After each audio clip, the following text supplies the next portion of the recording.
अब इस श्लोक में संजय उत्तर देते हैं कि इस युद्ध में पांडवों ने क्या किया।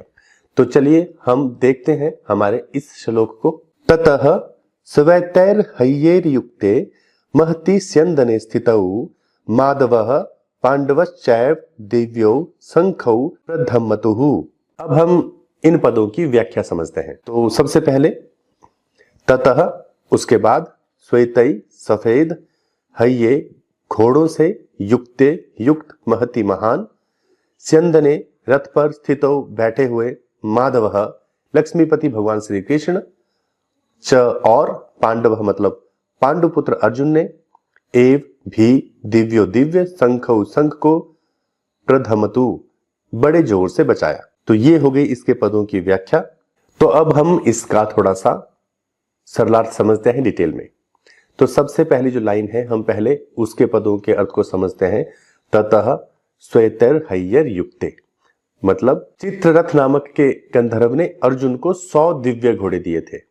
इन घोड़ों की विशेषता ये थी कि ये मरते नहीं थे, यानी कि अगर 100 घोड़ों में से एक भी घोड़ा मर गया तो वो फिर से 100 के 100 हो जाते थे, मतलब वो 100 ही रहते थे। तो उन्हीं 100 घोड़ों में से 4 घोड़े अर्जुन के रथ में जुटे हुए थे और उसके रथ की शोभा को बढ़ा रहे थे। इन घोड़ों की दूसरी खासियत यह भी थी कि ये घोड़े कहीं पर भी जा सकते थे, ये स्वर्ग में भी जा सकते थे या किसी दूसरे लोक में भी यात्रा कर सकते थे। अगला पद है महति स्यन्दने स्थितौ। इसका अर्थ तो मैंने बता ही दिया, महान रथ पे स्थित। अब इस महान रथ की भी एक कहानी है।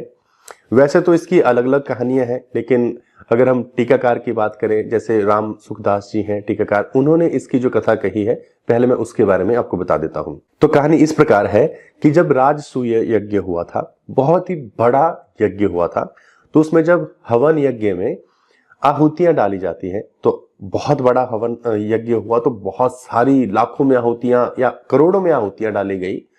तो आहुतियां घी के साथ डाली जाती हैं, घी में मिलाकर डाली जाती हैं। तो जो अग्निदेव थे, ऐसा कहा जाता है कथा के अनुसार कि अग्निदेव वो घी की आहुतियां खा खाकर वो उकता गए थे। जैसे होता ना कि हम लोग खाना खा खा के थक जाते हैं एक ही तरह का कि यार अब तो बोर हो गए, अब तो कुछ अलग चाहिए। तो अग्निदेव को भी एक ही तरह का घी खा खाकर या एक ही समान आहुतियों से अजीर्ण हो गया था। तो अब अग्निदेव कहते हैं कि आई नीड अ चेंज, मतलब कि अब मुझे कुछ और तरह की आहुतियां चाहिए जिससे मेरा ये जो अजीर्णता है, मेरा जो स्वाद थोड़ा बिगड़ गया है या उकताहट हो गई है, ये ठीक हो सके। तो यहां पर अग्निदेव की जो नजर थी वो थी खांडव वन के ऊपर। खांडव वन में बहुत सारी जड़ी बूटियां थी, बहुत सारी औषधियां थी और दिव्य औषधियां थी, तो इनकी भी आहुतियां यज्ञों में चढ़ाई जाती हैं। लेकिन अब समस्या ये थी कि अग्निदेव को वो आहुतियां चाहिए थी, लेकिन वो जो जंगल था वो इंद्र देवता के संरक्षण में था।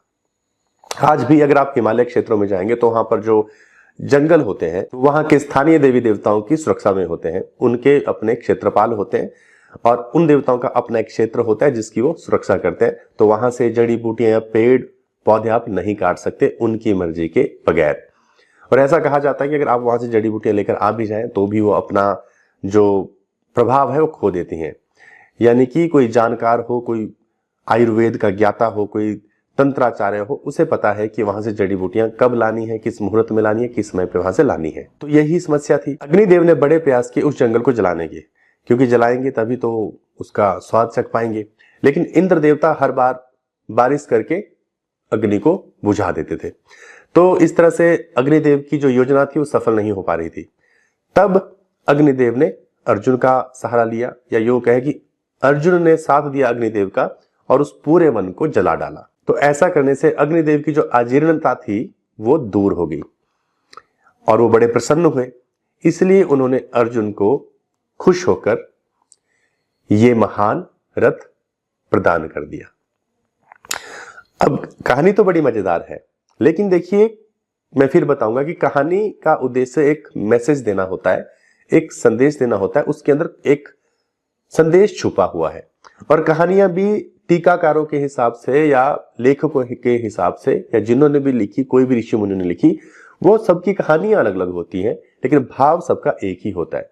इसलिए हमें कहानी के पीछे बहुत ज्यादा नहीं जाना चाहिए, क्योंकि अगर हम इस कहानी को भी देखें तो इसमें बताया गया है कि अग्निदेव आहुतियों को खा खा के बोर हो गए थे, उकता गए थे। लेकिन अगर आप देखेंगे इस तरह की जो प्रवृत्ति है वो इंसानों में देखी जाती है, लेकिन देवताओं में नहीं देखी जाती। क्या सच में ऐसा हुआ होगा कि अग्निदेव खा खा के उनका स्वाद बिगड़ गया होगा? मैं नहीं जानता, लेकिन मैं इतना जानता हूं कि कहानियों को इस तरह से बुना जाता है कि वो रोचक बन सके और आपको याद रह सके और उसके भीतर का जो मैसेज है वो आपको मिल सके। और कहानियां सबकी अलग अलग है, इसीलिए हम कहानियों को एंजॉय करते हैं और उसके संदेश को गंभीरता से लेते हैं, और ऐसे ही होना चाहिए। वरना कई सवाल खड़े हो जाएंगे। सवाल यह भी खड़ा हो सकता है कि अग्निदेव को पूरा जंगल जलाने की क्या जरूरत थी? उनको अगर कुछ औषधियां चाहिए होती तो वो इंद्रदेव से मांग लेते, इंद्रदेव दे देते। तो इसलिए हम कहानियों के पीछे नहीं भागते हैं। हम भी जानते हैं कि कहानियों का विज्ञान क्या है। जब भी कहानी बनाई जाती है उसको रोचक बनाने के लिए उसमें थोड़ा सा हम नमक मिर्च डाल देते हैं, अतिशयोक्ति कर देते हैं, उसमें अलंकारों का इस्तेमाल करते हैं ताकि वो मनोरंजक हो जाए, वो सामने बैठे व्यक्ति को जो सुन रहा है उसके भावों को हिला सके, उसके भावों के साथ, इमोशंस के साथ छेड़छाड़ कर सके, उसको हंसाए, उसको रुलाए, उसको गंभीर कर दे, उसको गुस्सा दिला दे। तो इमोशंस जब हिलेंगे तभी तो संदेश दिमाग में घुसेगा। तो कहानियों का ये उद्देश्य होता है। अगर आप इस बात को समझकर इन कहानियों को पढ़ेंगे तो आपको कभी समस्या नहीं होगी। फिर कुछ लोग कुतर्क भी करते हैं, वो कह देंगे कि अच्छा आपके अग्निदेव का टेस्ट खराब हो गया था, टेस्ट इशू आ गए थे उनको, तो फिर हमारी आस्था पे चोट हो जाती है कि हमारे बारे में तो ऐसा कह दिया। लेकिन जब आपको खुद सत्य पता है तो आपकी आस्था और विश्वास को कोई चोट नहीं पहुंचा सकता, क्योंकि हम भी जानते हैं कि एक कहानी है, इसमें सत्यता है, लेकिन थोड़ा बहुत सब लेखक अपने बुद्धि विवेक के हिसाब से उसको बदल देते हैं। ठीक, तो इस कहानी का भी क्या संदेश था? एक ही संदेश है, ये बताना कि अग्निदेव ने अर्जुन को एक महान रथ प्रदान किया था। तो हम ये समझ गए। अब इस संदेश को कहानीकार किसी भी तरह से बता सकता था, लेकिन उसको जो उचित लगा उसने उसी तरह से इसको प्रस्तुत किया है। अब रथ के बारे में आगे समझते हैं। रथ के ऊपर एक झंडा था। ऐसा कहा जाता है कि वो 1 योजन का था, यानी कि 4 कोश का, बहुत ही लंबा था। और जब रथ चलता था तो झंडा बिजली के समान नजर आता था। ऐसे लगता था जैसे बिजली दौड़ रही है, और दूर से भी जो देखता था वो भयग्रस्त हो जाता था। दूर से ही लोगों को समझ में आ जाता था कि अर्जुन का रथ आ रहा है, तो शत्रु तो पहले ही कांप जाते थे। और वो रथ का जो आकार था वो भी बहुत ही विशाल था, यानी कि उस रथ में जितने अस्त्र शस्त्र आते थे उतने ही अस्त्र शस्त्रों के लिए 10-12 बैलगाड़ियों की जरूरत होती थी। और जो ध्वजा थी जो बहुत ही लंबी थी, उसकी खासियत ये थी कि जब रथ चलता था इतनी लंबी होने के बावजूद भी वो कभी भी किसी वृक्ष पे, किसी झाड़ पे अटकती नहीं थी या फंसती नहीं थी। और उसी ध्वजा के ऊपर भगवान हनुमान भी विराजमान होते थे। तो ये इस रथ की खासियत है। अगला पद है स्थितौ। तो स्थित का मतलब है कि उस रथ के ऊपर भगवान श्री कृष्ण, केशव, मधुसूदन स्वयं विराजमान थे, स्थित थे, जिससे उस रथ की शोभा और भी ज्यादा बढ़ गई थी। अगले पद में कहा गया है माधव पांडवश्च।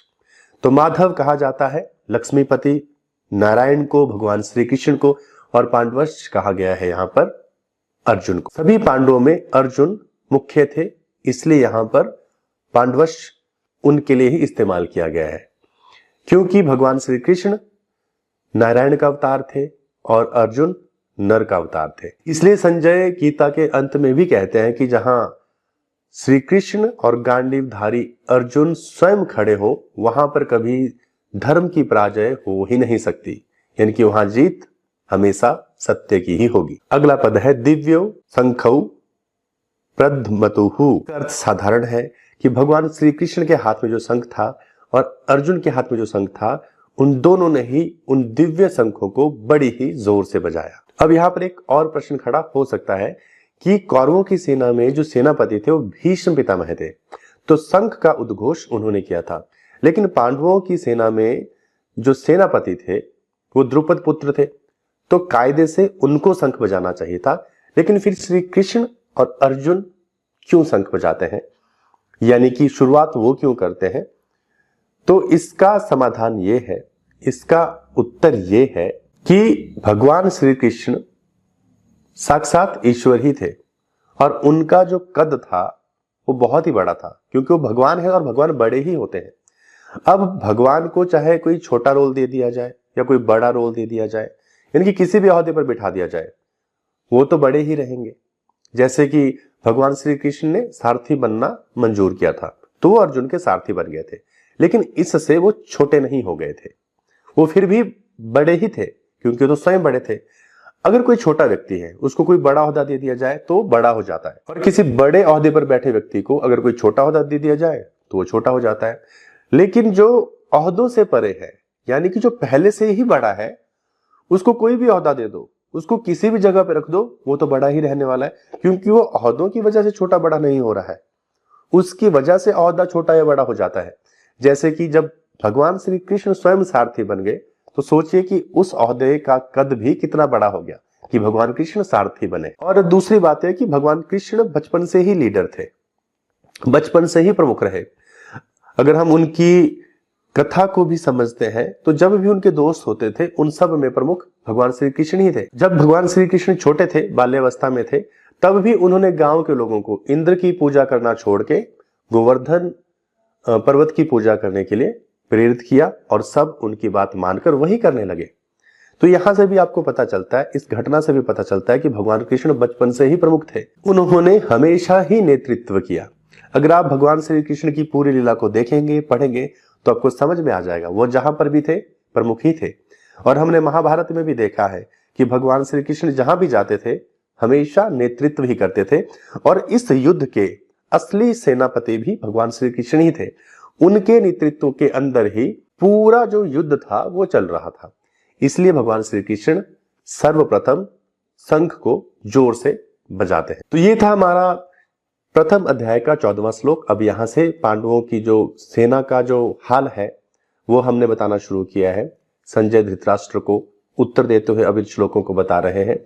उम्मीद करता हूं आपको ये श्लोक पसंद आया होगा। आप जुड़े रहिए, क्योंकि आने वाले श्लोक और भी महत्वपूर्ण होते जाएंगे। भगवान श्री कृष्ण लोगों के लिए कल्याण का संदेश देंगे। उम्मीद करता हूं आपको ये पसंद आ रही होगी, आपको ये सीरीज अच्छी लग रही होगी। तो मिलते हैं आपसे अगले श्लोक में, अगले वीडियो के साथ।